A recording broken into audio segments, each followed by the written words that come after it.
다니엘 3장 8절부터 18절 말씀입니다. 그때에 어떤 갈대아 사람들이 나와 유다 사람들을 참소하니라. 그들이 느부갓네살 왕에게 이르되 왕이여 만수무강하옵소서. 왕이여 왕이 명령을 내리사 모든 사람이 나팔과 피리와 수금과 사면금과 양금과 생황과 및 모든 악기 소리를 듣거든 엎드려 금신상에게 절할 것이라.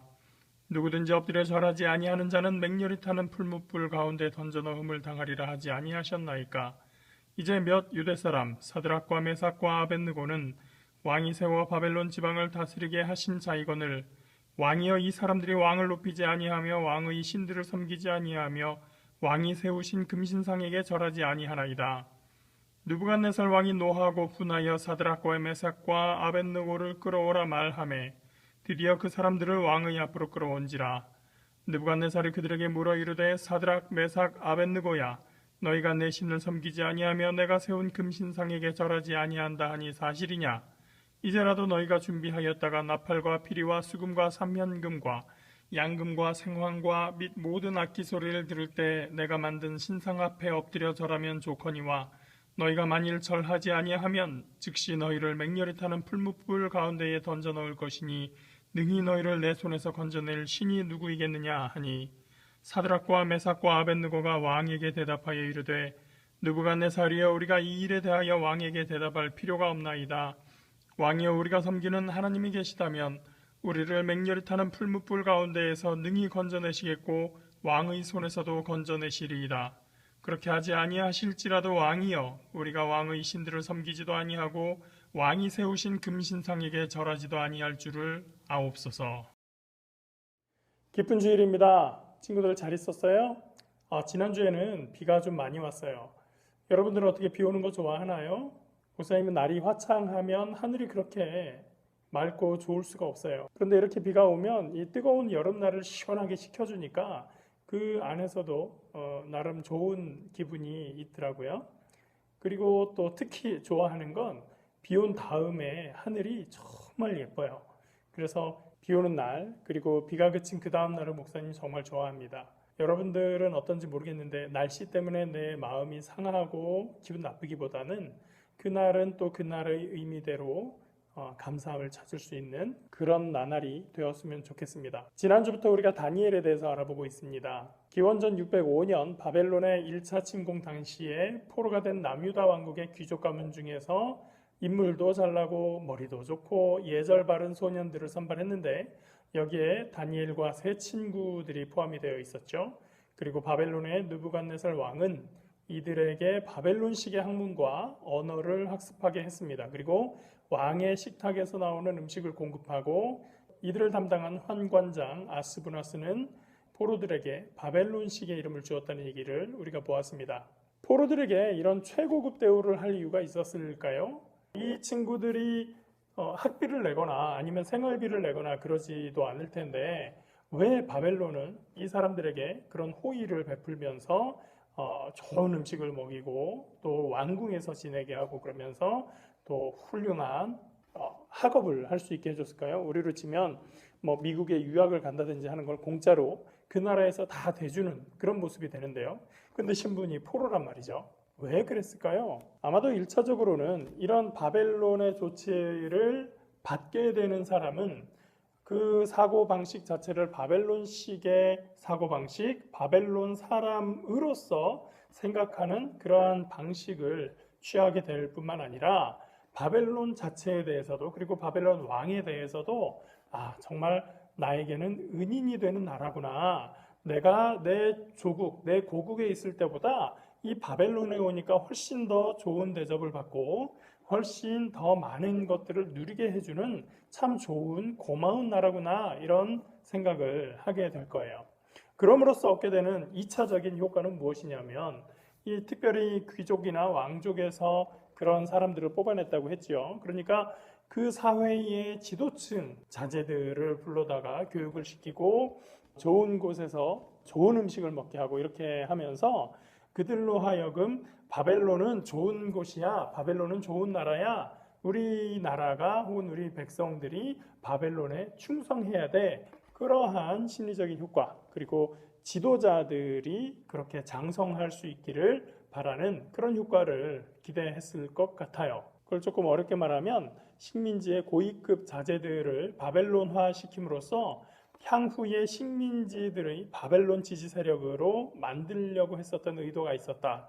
그렇게 볼 수가 있다는 얘기죠. 그런 환경 속에서 다니엘과 세 친구는 바벨론에 동화되지 않고 하나님을 향한 신앙을 잃지 않고 하나님의 백성으로서의 자기의 정체성을 잃지 않으려고 끊임없이 노력했었던 그런 모습을 우리가 보았습니다. 그들은 그렇게 유다 백성이라는 하나님의 백성이라는 정체성을 지켜내면서도 또 한편으로는 바벨론의 학문이나 언어를 습득하는 데 있어서도 게을리지 않고 정말 충실히 임했었다는 것을 우리가 성경을 통해서 볼 수가 있었습니다. 남의 나라에서 그것도 포로로 가 있는 그 신분으로서 그 나라에서 자신의 정체성을 버리지 않겠다, 특별히 자신의 신앙을 지키겠다라고 결단하는 것은 그냥 마음속으로 결심하는 정도의 수준이 아니라 어쩌면 생명을 걸어야 하는 큰 결단이 되기도 합니다. 우리나라에서도 일제시대에 일본이 한국 사람들로 하여금 일본식의 이름을 갖도록 하는 창씨개명 정책을 펼치기도 했었죠. 그리고 황국신민이라고 해서 일본 황제의 신화된 백성이다라는 의미에서 그 황국신민의 그 위치를 지키기 위해서 신사에 참배하라는 그래서 민족 정신을 말살시키고 일본의 시민, 그냥 일본 시민이 아니라 일본의 신화된 나라의 백성이다라는 그런 정체성을 심어주기 위해서 신사 참배를 강요하기도 했습니다. 그때 교회의 많은 목사님들과 교회 지도자들, 성도들이 그러한 신사 참배 운동 혹은 또 창씨 개명 운동을 반대하면서 믿음을 지키고 한국 사람으로서의 정체성을 지키기 위해서 열심히 노력했었던 그러한 역사가 있습니다. 주기철 목사님이라든지 많은 분들이 그러한 이유 때문에 순교를 당하며 목숨을 잃기도 했습니다. 그렇기 때문에 우리가 이러한 환경 속에서 신앙을 지킨다는 것은 무엇인지, 또 그분들이 그토록 신앙을 위해서 목숨까지도 바쳐야 했던 이유는 무엇인지, 또 지금 우리의 믿음의 환경은 어떤지도 생각을 해볼 수 있으면 좋겠습니다. 지난주에 배웠던 다니엘 1장에서 왕이 공급하는 식사를 거절한 다니엘과 세 친구들의 이야기가 첫 번째 위기였다고 하면, 오늘 본문에서 다니엘과 세 친구들, 특히 이 세 친구들에게 두 번째 위기가 찾아오게 됩니다. 오늘 본문에는 다니엘은 없고 세 친구들, 그러니까 하나냐, 미사엘, 아사랴 세 친구만 등장을 하게 됩니다. 다니엘은 이때 어디론가 출장을 갔을까요? 이유는 알 수 없지만 다니엘이 없는 상태에서 어떤 사건이 벌어지게 되는 것입니다. 그 사건이라는 게 뭐냐면 바로 이 느부갓네살 왕이 거대한 금신상을 만드는 일이었던 것이죠. 성경에 크기가 기록되어 있는데 높이가 60규빗, 너비가 6규빗이라고 나와 있습니다. 한 규빗이 약 45cm 정도의 길이라고 생각을 하면 되거든요. 목사님 키가 180 정도 되는데 그 규빗으로 하면 딱 4규빗 정도, 4규빗 정도가 돼요. 그런데 60규빗이다 그러면 목사님 키에 15배 정도 되는 아주 큰 그런 신상이 되겠죠. 높이가 60규빗이면 우리 미터법으로 환산을 하면 27m 정도 됩니다. 그리고 너비가 6규빗이라고 했는데 그러면 한 2.7m 정도의 폭이 되는 거죠. 그러니까 이것을 높이 27m에 너비 2.7m로 잡으면 비율이 정말 이상해져요. 그래서 아마도 이 높이는 밑에 그 기단이라고 하죠. 받침대를 포함해서 전체의 높이가 27m 정도 될 것이다. 이렇게 생각을 합니다. 그렇게 하더라도 이 신상의 높이, 신상의 키만 따졌을 때 10m가 넘고 폭은 아까 2.7m라고 했죠. 그러니까 굉장히 큰 신상이 됩니다. 왜냐하면 10m 높이는 보통 3층에서 4층 정도의 건물 높이가 되거든요. 27m다 그러면 근처에서 좀 비슷한 건물이 뭐가 있을까 생각을 해봤는데 롯데백화점의 옥상 정도 높이, 그 정도까지 다다르는 그런 큰 신상을 높이 세웠던 것을 우리가 알 수가 있어요. 그런 거대한 신상을 세우는 이유는 뭐겠어요? 동상이나 석상이나 이러한 어떤 사람의 모양을 만드는 이유는 그 사람의 업적을 기리기 위한 그런 기념의 의미가 있겠죠. 근데 그것을 거대하게 만든다. 그리고 높은 곳에 둔다라고 하는 것은 단지 그 첫 번째 이유, 그러니까 그 사람의 업적이나 그 사람의 공로를 기린다는 그런 이유 말고도 또 사람들로 하여금 위압감을 느끼게 하고 또 경외심을 갖게 하기 위해서 그러한 것들을 만들게 됩니다. 지금도 광화문에 가면 세종대왕이라든지 이순신 장군의 동상이 세워져 있죠. 과거의 사람들의 업적, 공헌을 기리기 위해서 그들의 어떤 유산을 기억하기 위해서 우리가 그런 상들을 세우게 되는데, 살아있는 사람의 동상이나 석상을 세우는 경우가 있습니다. 특히 독재자가 지배하고 있는 그런 국가에서 그러한 일들이 종종 발생을 하게 됩니다. 자기가 그 최고 권력자로 있으면서 자기의 동상 혹은 석상 같은 것을 굉장히 거대하게 만들어 놓는데, 그 이유는 뭐냐면 사람들로 하여금 자신이 이곳을 지배하고 있고 자신 앞에서 그 위압감을 느끼면서 감히 나에게 대들 생각은 하지 마라 라고 하는 그러한 메시지를 주기 위해서 그런 동상을 만드는 경우들이 많이 있습니다. 그래서 이 독재 정권이 무너지면 사람들은 먼저 이 동상, 그 석상부터 무너뜨리고 넘어뜨리는 경우들이 많이 있죠. 느부갓네살도 같은 효과를 노렸었던 것입니다. 특히 주변 나라들에 대한 정복을 상당히 완수한 다음에는 자신의 성공과 업적을 널리 알리고 백성들 모두가 자신의 공적을 기리면서 동시에 위압감과 두려움을 느끼게 해주고 싶었었던 것이죠. 그것도 그냥 단순히 청동이나 돌로 만든 석상이나 이런 것이 아니라 그것을 만들어서 거기에다가 금으로 확 다 입혔다고 하는 것은 사람들이 볼 때 어떤 느낌이 들겠어요? 야, 이러한 위대한 업적을 하다니 정말 훌륭하신 분이구나, 정말 위대한 분이구나, 감히 우리가 함부로 어떻게 할 수 없는 우리와는 다른 존재구나 라는 생각을 하게 된다는 것이죠. 그래서 낙성식이라고 하는데 이 금신상을 다 완수했다는 것을 기념하는 그러한 행사를 마련하고, 그 낙성식에 모든 관료와 귀족들이 참석을 해서 이제 나팔이 울리고 기념 음악이 울려 퍼질 때 모든 사람이 그 앞에 엎드려 절해야 된다라고 하는 명령을 이 느부갓네살 왕이 내리게 되죠. 그리고는 덧붙여서 만약에 이 금신상 앞에 그 음악이 펼쳐질 때에 절하지 않는다면 풀무불에 던져 넣겠다. 풀무불이라고 하는 것은 요즘으로 보면 용광로 같은 것이다 라고 생각을 하면 됩니다. 이렇게 서슬퍼런 명령이 떨어졌으니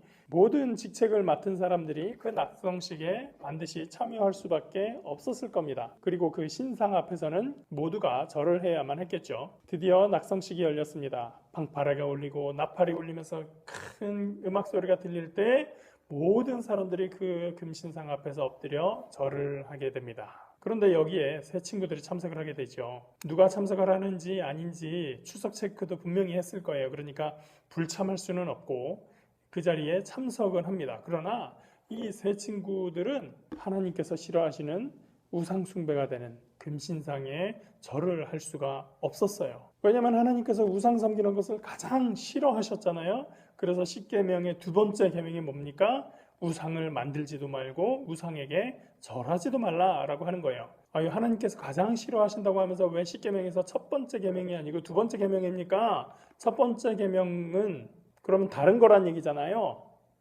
첫째 계명이 뭔가요? 내 앞에 다른 신을 두지 말라. 그러니까 첫 번째 계명과 두 번째 계명은 본질적으로 같은 계명이에요. 하나님만이 참된 신이고 하나님만이 유일하신 신이라고 하는 것입니다. 그리고 하나님 앞에 다른 신을 두어서도 안 되고 다른 신을 우상으로 만들어서 거기에 절하는 것도 안 된다라고 하는 것이 십계명의 첫 번째, 두 번째 계명입니다. 그것을 알고 있는 이 유다의 청년들은 느부갓네살 왕이라는 그 당시 최고의 나라를 세운 왕이지만 하나님을 어기고 우상 앞에 절할 수는 없었던 거예요. 옆에서 좀 누가 보면 어때? 그냥 절 안 하면 되지.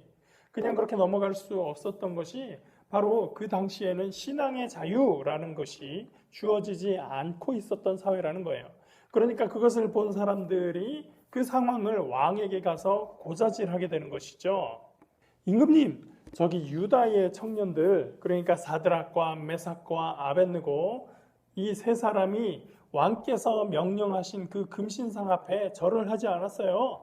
왕께서 그 신상에 절하지 않으면 뜨거운 풀무불에 집어넣는다고 하셨죠. 바로 저 사람들이 그 왕께서 말씀하신 그 벌을 받아야 될 사람들입니다 라고 고자질을 하게 된 거죠. 그 말을 들은 느부갓네살은 어떤 기분이었을까요? 역시나 굉장히 분노했습니다. 당장 이 사드락, 메삭, 아벳느고를 불러와라 라고 이야기를 하게 되죠. 드디어 세 사람이 왕 앞에 불려 나오게 되고 왕이 그들에게 질문을 하게 됩니다. 사드락, 메삭, 아벳느고야, 너희가 내 신을 섬기지 아니하며 내가 세운 금신상에게 절하지 아니한다 하니 사실이냐? 이제라도 너희가 준비하였다가 나팔과 피리와 수금과 삼현금과 양금과 생황과 및 모든 악기 소리를 들을 때에 내가 만든 신상 앞에 엎드려 절하면 좋거니와 너희가 만일 절하지 아니하면 즉시 너희를 맹렬히 타는 풀무불 가운데에 던져 넣을 것이니 능히 너희를 내 손에서 건져낼 신이 누구이겠느냐.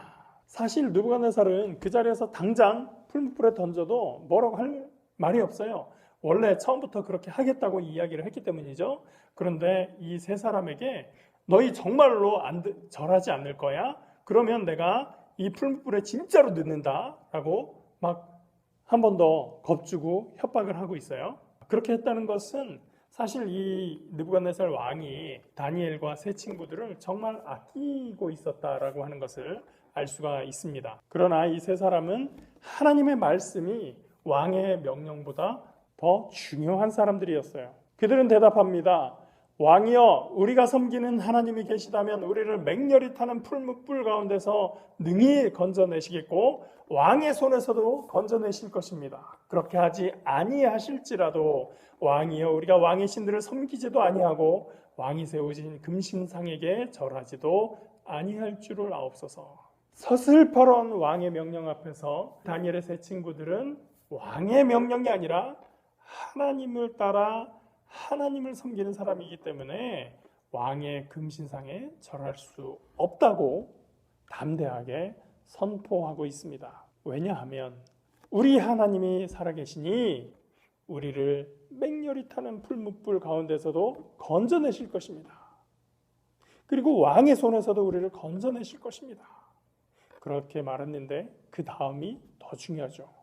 그렇게 하지 아니하실지라도 하나님께서 우리를 그렇게 구해내고 건지지 않으실지라도 그래서 우리가 풀무불에서 죽게 될지언정 왕이여, 우리가 왕의 신의 그 금신상에 절할 수는 없습니다.